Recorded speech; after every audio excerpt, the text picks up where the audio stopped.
mono faala ɓantal martaba men yo o jangu o janna e haala pular.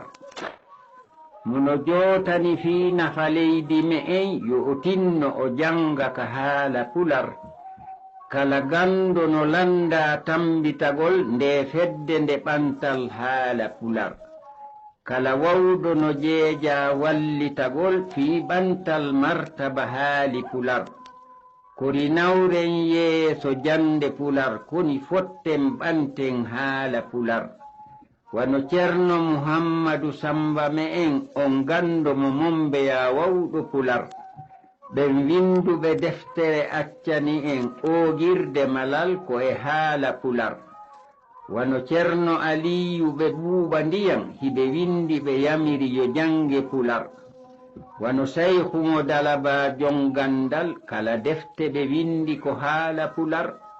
wano ɓeɓe dalen ceernoɓe men ɓen fonduɓe gandal haali pular. sayhuɓe ɓe sombili ceerno dura ɓen fof hino yamiri yo janne pular. sayhujo mo maasi e ceerno dayejo no acciri en fi jande pular. wano oogiɗo men bela dumbuya men himo darani ɓantal haala pular. alhajji su'aybu e fedde mum hiɓe ɓantude lengal haali pular. wano alhajji ali teli jannuɗo en lamarana fida yewtowo pular. alhajji abdourahmani labe hiɓe ɓantude diina e maako pular. wano billo mo kompayyagiɗo men himo yewti sukaɓe e haala pular. rasimmo taran on yewtuɗo en sifani en démocratie e pular.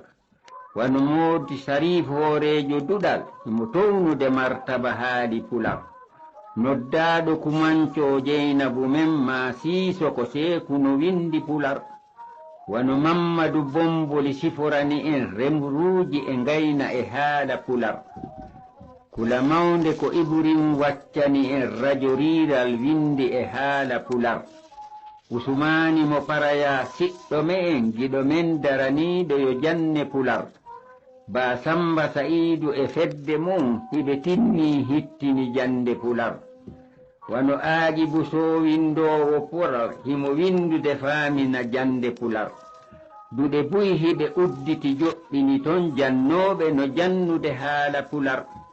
baabeli mo kuɓira jongandal himo ɓantude martaba haali pular. alhajji sarifu mo tinkin men on men hino townude haala pular. ko hooɓe me'en kala maɓɓe ɓe fof hiɓe tentini yamiri yo jange pular. ɓe fof hino jokki ko moƴƴani en hiɓe windude findina haali pular. sariyaji ka diina ɓe windani en noneji e defte e haala pular.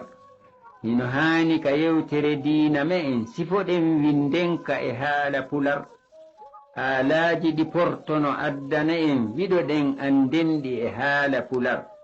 kala majji no haani ka huutorgol jangen faamenɗi e haala pular.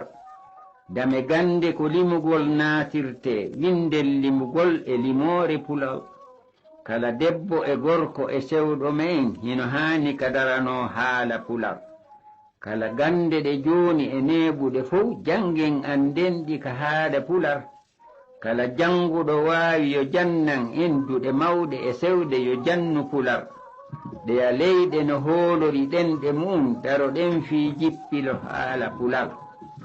ngalu leydi yo siɓɓe ko ɓantirten kala debbo e gorko yo jangu pular. yoga leyɗe ɗe afriki leydi me'en millionji no haalude haala pular. wano leydi bisawu e leydi guine sénégali e gambi ko leyɗe pular. wano mali e tchadi e mauritani en wano ñaame legosi no yewta pular. Ethiopie uganda leydi sudan cameroun wano bangi no wowla pular. togo ha e benin en fulɓe no ton yoga siɓɓe me'en haaɗoɓe pular.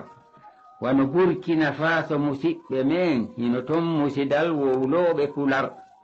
kala leyɗe ka tawete haali pular yoɓe tambito martaba haali pular.